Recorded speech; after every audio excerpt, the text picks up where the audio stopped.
ظلم کیا جاتا ہے, قیمتیں گھٹا کر کے لی جاتی ہیں, گنڈا گردی ہے, دادا گیری ہے, کون آئے گا تجارت کرنے؟ حضور پاک صلی اللہ علیہ وسلم کھڑے ہو گئے, کہا کون تیرے ساتھ گنڈا گردی کیا, کون ہے تیرے ساتھ دادا گیری کیا؟ اس نے اپنا پورا واقعہ سنایا, میرے اونٹوں کی اتنی قیمت میں نے لگائی. ابو جہل نے گرا کر کے اتنی قیمت لگائی اور اس کی قیمت کے بعد کوئی دوسرا قیمت لگانے کو تیار ہی نہیں. حضور پاک صلی اللہ علیہ وسلم نے فرمایا چل میں تیرے ساتھ چلتا ہوں. بازار میں حضور تشریف لائے, بازار میں آئے اللہ کے نبی صلی اللہ تعالی علیہ وسلم, پورے بازار میں کوئی ان اونٹوں کو خریدنے کی ہمت نہیں کر رہا ہے. حضور نے سارے مجمع میں پکار کر کہا تیرے اونٹوں کی کیا قیمت ہے؟ اس نے پہلے جو قیمت بتائی وہی بتائی, یہ اونٹوں کی قیمت. اللہ کے نبی صلی اللہ علیہ وسلم نے فرمایا منظور ہے, مجھے منظور ہے. ابو جہل بھی کھڑا تھا, خاموش کھڑا تھا, دیکھ رہا تھا کہ کون قیمت لگائے گا. حضور نے لگایا, 3000 درہم دینار دیے اور تینوں اونٹ لے لیے اور خود بازار میں کھڑے ہو گئے. اب کوئی مجھ سے اونٹ خریدے گا؟ کوئی ہے جو مجھ سے اونٹ خریدے؟ حضور نے تجارت بھی سکھائی, یہاں تک کہ حضور پاک صلی اللہ تعالی علیہ وسلم نے 2 اونٹوں کی قیمت وہ رکھی جو اس نے 3 اونٹوں کی رکھی تھی, بڑا کر کے. یعنی 3 اونٹوں کی 3000 تھی, حضور نے 2 اونٹوں کی قیمت 3000 رکھی اور اسی وقت بازار میں خریدار بھی آئے اور بک بھی گئے. ایک اونٹ فائدے میں بچا رہا. 3000 جو حضور نے اس کو دیے تھے وہ 3000 2 اونٹوں میں واپس آئے. ایک اونٹ فائدے میں بچا رہا. اس ایک اونٹ کو میرے آقا صلی اللہ علیہ وسلم نے بیچا, تیسرا خریدار آیا اور وہ پورے مال کو وہی یمنی زبیدی شخص کے حوالے کیا, اپنے اہل خانہ کو, اپنے گھر والوں کو سب میں تقسیم کیا. یہ سب ماجرا دیکھ رہے تھے. ابو جہل کھڑا تھا, سیدھے حضور چلتے ہوئے ابو جہل کے پاس آئے, سیدھے اس سے کہا یا عمر, اس کا نام عمر تھا, اے ابو جہل, اے عمر, آئندہ دوبارہ کسی بھی مظلوم کے ساتھ ایسا معاملہ نہ کرنا, ورنہ تیرے ساتھ وہ سلوک ہوگا میری جانب سے جس کو تو کبھی زندگی میں پسند نہیں کرے. اس نے کہا ٹھیک ہے, میں وعدہ کرتا ہوں آئندہ سے کسی کی قیمت نہیں گراؤں گا. بھیگی بلی بن گیا, ڈر گیا اتنا جس کے رعب سے سارے لوگ ڈر رہے تھے. کچھ نہیں, حضور شاہانہ فتح کے ساتھ نکلے. سارے قریش کے سردار جلدی جلدی دوڑے آئے. ابو جہل سے کہا کیا ہو گیا, کیوں گھگی بن گئی تھی؟ محمد سے ڈر گئے. ہم تو ان کے خلاف میٹنگیں کرتے رہتے ہیں, سب کے سامنے انہوں نے تجھے ڈرا لیا اور تو ہاں ہاں کرتا رہا, وعدہ بھی کر لیا آئندہ کبھی نہیں کروں گا, کیا بات ہے؟ سنو میرے عزیزو, اللہ کی عظیم فتح اور نصرت کیسی ہوتی ہے.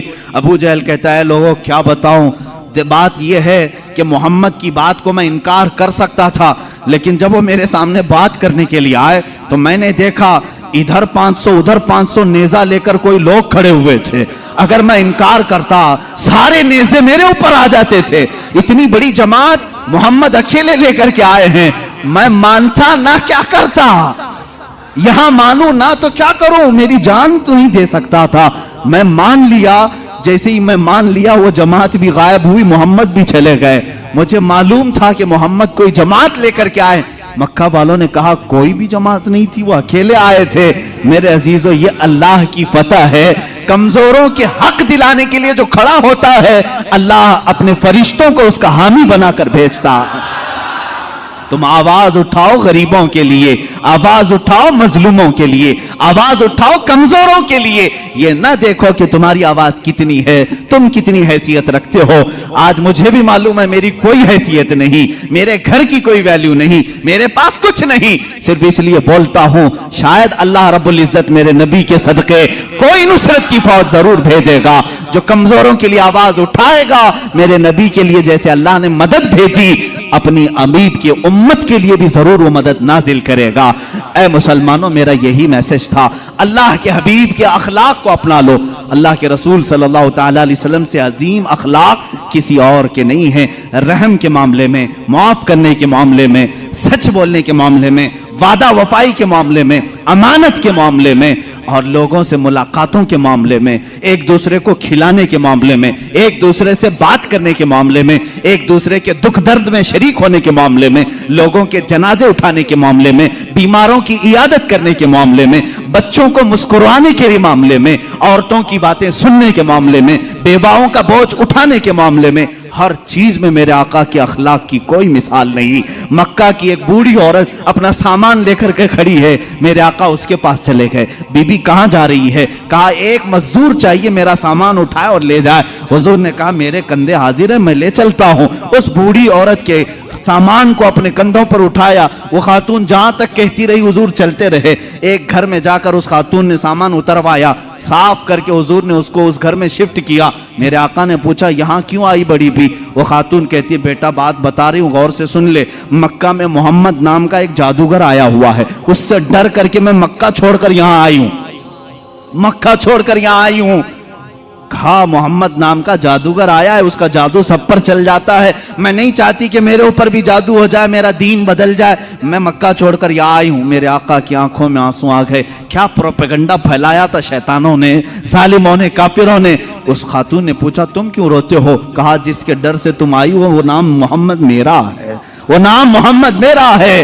وہ خاتون پھر حضور پاک صلی اللہ علیہ وسلم کے پاس ادب کے ساتھ کھڑی ہو گئی. کہا اے میرے نوجوان, اگر تیرا ہی نام محمد ہے تو میں گواہی دیتی ہوں تیرا لایا ہوا دین سب سے سچا دین ہوگا.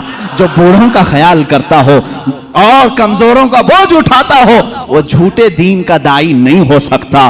اخلاق رسول میں آ جاؤ میرے عزیزو. میرے آقا صلی اللہ تعالی علیہ وسلم نے غربا اور مساکین کے بوجھ اٹھائے. ہمیں چاہیے کہ کمزوروں کی اعانت کریں, تعاون کریں. اللہ کے نبی صلی اللہ تعالی علیہ وسلم نے اپنے دسترخوان پر اپنا کھانا دوسروں کے لیے چھوڑ دیا اور خود بھوکے رہ گئے.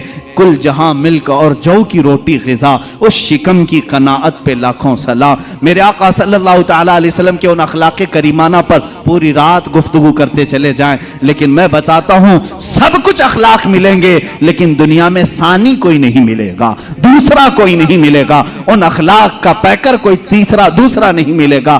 بچوں کے ساتھ بھی وہی اخلاق ہیں. ایک بار بچوں کے ساتھ بیٹھے ہوئے ہیں, سب کو کھلاتے تھے. جب بھی حضور تجارت سے آتے تھے, کیفیت صحابہ بتاتے ہیں حضور مدینے میں انٹر ہو رہے ہیں یا مکہ میں داخل ہو رہے ہیں تجارت کے بعد, حضور صلی اللہ علیہ وسلم پورے محلے کے بچے بھاگتے ہوئے حضور کے پاس آتے. کوئی جبے سے لٹک گیا, کوئی کندھے سے لٹک گیا, کوئی کہاں لباس پکڑا ہوا ہے. حضور کسی کو روکتے نہیں, سارے بچوں کے ساتھ آتے اور تجارت میں ان کے لیے کچھ نہ کچھ لائے ہوتے. سب بچوں کو وہ گفٹ دیتے اور سب ہنسی خوشی چلے جاتے. ایک صحابی ہیں ام خالد, چھوٹی بچی ہیں. حضور صلی اللہ تعالی علیہ وسلم صحابہ کو کچھ بیان کر رہے ہیں, وہ چلتی ہوئی آئی, حضور کی چادر نکالی, پیچھے حضور کی مہر نبوت ہے, اس سے کھیلنے لگی. وہ نہایت ہی خوبصورت مہر نبوت تھی. ماں باپ نے ڈانٹ کر کے کہا بچی سے ام خالی سے ہٹ جا. رسول اللہ کے کندھے کے پاس پہنچ گئی. حضور نے فرمایا دعھا تلعبو, چھوڑو اسے کھیلنے دو میرے ساتھ. یہ اخلاق میرے آقا صلی اللہ علیہ وسلم, چھوڑو اس کو میرے ساتھ کھیلنے دو. اس بچی کو بھی کھیلنے کے لیے اپنا جسم پاک عطا کیا. یہ بچوں کے ساتھ ایک بار محلے سے گزر رہے ہیں, چھوٹے چھوٹے بچے نقل کرتے رہتے ہیں کسی نہ کسی کی. ایک ہے بچے اس میں ابو محذورہ, سارے بچوں کو جمع کر کے کہتے ہیں بلال کیسے اذان دیتے میں بتاؤں؟ بچوں نے کہا ہاں بتاؤ. وہ ایک اونچے کٹے پر کھڑے ہو جاتے ہیں, حضرت بلال جیسے مسجد میں اذان دیتے تھے, یہ بچہ نقل کر کے بتا رہا ہے. حضور وہیں سے گزر رہے تھے, پیچھے جا کر کھڑے ہو گئے. سارے بچے سامنے والے ڈر گئے, ابو محذورہ کو نظر نہیں آئے, وہ اذان دیتے رہے. جیسے ہی بچے ادھر ادھر ڈر کے سسکنے لگے, سہمنے لگے, ابو محذورہ نے پیچھے مڑ کر کے دیکھا حضور پاک تھے. وہ ڈر کر کے رونے لگ گئے. کہا معاف کرو مجھے, معاف کرو, میں تو ایسے ہی بچوں کو بتا رہا تھا. ظاہر سی بات ہے کسی کی نقل کرتے ہوئے پکڑا جائے, دوسرے لوگ مار ڈالیں اسے, بدتمیز بد اخلاق نہیں. میرے آقا نے کہا آؤ ادھر, مسجد نبوی لے آئے اور اونچے ٹیلے پر کھڑا کیا. کہا جیسے نقل کر رہے تھے پھر کر کے دکھاؤ, پھر کر کے دکھاؤ بلال کیسی اذان دیتے ہیں. ابو محذورہ نے جب دیکھا میں نے غلط نہیں کیا تھا, اب خوشی کے مارے اذان دینے لگے. جانتے ہو وہ 8 سال کی عمر کے تھے ابو محذورہ. میرے آقا صلی اللہ تعالی علیہ وسلم نے اذان دینے لگوایا, اس صحابی کی زندگی بدل گئی. 60 سال تک مسجد حرم میں اذان دیتے رہے. اور حضور نے فرمایا ابو محذورہ کی اذان اللہ کو پسند ہے. عزیزان گرامی, یہ بچوں کے ساتھ یہ اخلاق ہیں. بچیوں کے ساتھ یہ اخلاق ہیں، بوڑھوں کے ساتھ یہ اخلاق ہیں۔ اسی لیے اعلیٰ حضرت امام اہل سنت فاضل بریلوی رضی اللہ تعالیٰ عنہ فرماتے ہیں تیرے خلق کو رب نے جمیل کیا، تیرے خلق کو حق نے عظیم کہا، کوئی تجھ سا ہوا ہے نہ ہوگا شہا، تیرے خالق حسن و ادا کی قسم، یہ خدا نے ہے مرتبے تجھ کو دیا، کوئی تجھ سا ہوا ہے نہ ہوگا شہا، یہ خدا نے ہے مرتبے تجھ کو دیا، کوئی تجھ سا ہوا ہے نہ ہوگا شہا، کہ کلام مجید نے کھائی شہا، تیرے شہر و کلام و بقا کی قسم۔ وآخر دعوانا الحمدللہ رب العالمین۔